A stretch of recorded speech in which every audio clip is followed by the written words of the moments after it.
Where the hell have you been? Unaware of your little stunt, the men I entrusted you with stood and waited for you to appear amongst the sea of students and faculty members outside the school gates. And you do realize that your bodyguards pissed their trousers when they figured out that you weren't on the school premise. They spent a good amount of time scouring the entire grounds to no avail. And they returned with their tails between their legs, without you in tow. They're currently nursing their badly beaten faces as we speak. I hope their slightly battered state reminds you of how valuable you mean to me.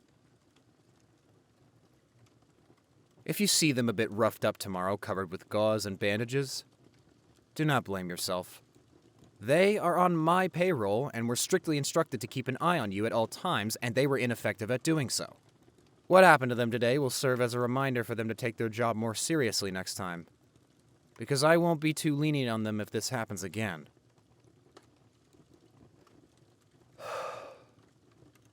The thought of you out there somewhere without protection, because of their incompetence,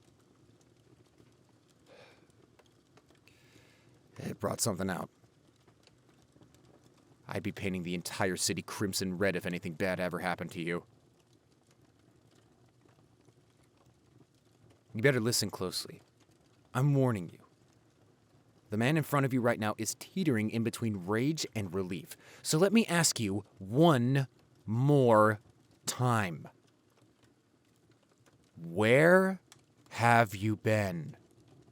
Don't make me pry the answer out of you, my love. Or do you want me to? You know what happens when my patience wears out. It's either you are dumb or just asking for it at this point. Testing the waters when it comes to my resolve isn't something you want to dabble on, or you're only going to end up drowning. Is that what you want?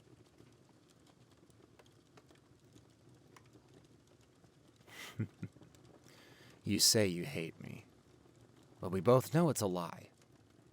Your body burns, trembles, and yearns for me.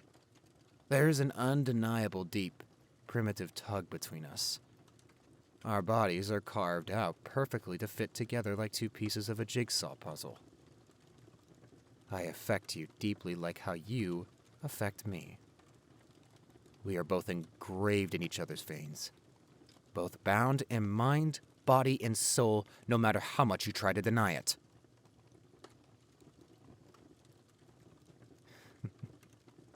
You can have me any way you want, baby. Consider it as an open invitation because I belong to you. Just say the word. I know you want to. You're just too prideful to admit that you like what I do. You like how I make your limbs boneless. You like how I make your brain unable to focus. With just the use of my penetrating, lengthy, and meaningful vocabularies. You like it when my brazen hands skim all throughout your body. You like it when I wrap my hands around your neck as I frenzy my way through fulfillment. Oh? You want me to stop talking? I barely even started, and yet here you are already writhing beneath my presence. Did my litany of enticements excite you?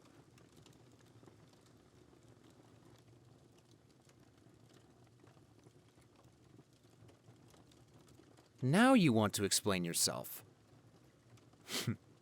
All right, then. Humor me with your excuses. I'll hear them out. But just so you know, regardless of the presented circumstances, your punishment still awaits. You will be undraped and on all fours as you act as a stool for my feet to rest on while I leisurely sip a neat glass of bourbon later tonight. Do you understand? Good, good. Now go ahead. Open that pretty little mouth of yours for me. But Be mindful of your words, though. Because if I hear something I don't like, I'll make you eat those goddamn words.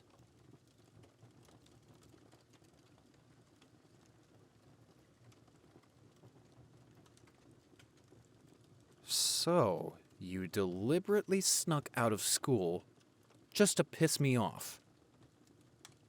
Now, why is that? Never mind. I know why. I know exactly why. You enjoy the punishments I give you. Guess I have tainted you to the point of no return. I should be ashamed of myself, but rather, I feel accomplished and euphoric. It brings me so much joy knowing that only I could evoke such hunger out of you. Tell me, who owns you? Good girl. That's right. I do. Every curve, every plane, and every dip of your body, all mine. I own every ragged, rapid, shallow breaths that you make whenever we are molded intimately against each other. I am messed up in the head for saying such things, but when it comes to you, my reasoning tumbles into oblivion. This reckless savage lust takes over and it terrifies me even. Your stares beckons to me like a siren's song. Makes me want to breach your every defense with urgency and hear you sing. Sing your beautiful song. But for now, I refuse to fall to such beguilement. You acted like a petulant child just to rile me up. Cute, but also utterly stupid on your behalf. You risked yourself by being out in the open and unprotected. This disobedience of yours is not something I could turn a blind eye on. Listen. Kidnapping and holding you against your will for almost a year is not something I am proud of, nor regret at the same time. I'm not your typical knight in shining armor.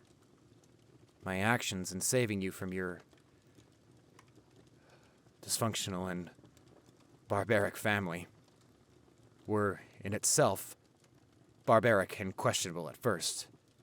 We started out on the wrong foot, and we have this love-hate relationship towards each other, but our shared number of kisses spoke of things left unsaid and holds promises for the future.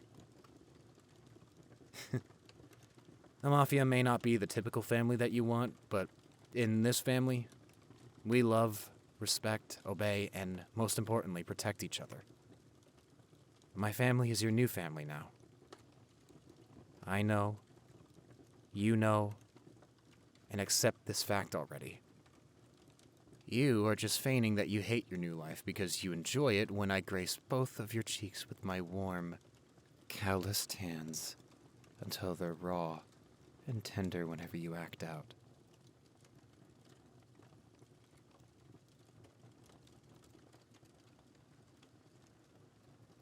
Your wildness brews beneath your gentleness, and I get all the credit for wrestling it out of you.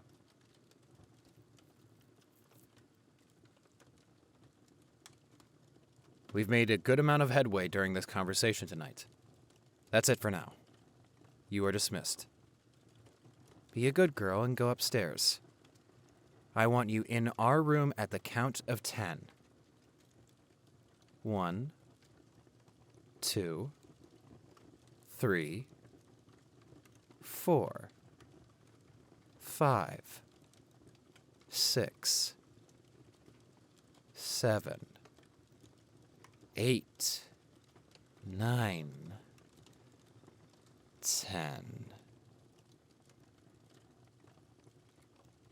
What? Don't look at me like that. You know it gets me going. Your stares beckons to me like a siren's song. It makes me want to breach your every defense with urgency and hear. What the fuck is this script? I don't even... Oh my god, dude. You like it when I use my hands to...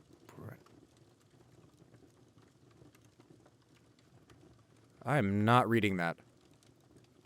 Oh, fuck no, I'm not reading that. That is... Even that's too far for me. Oh, god, no.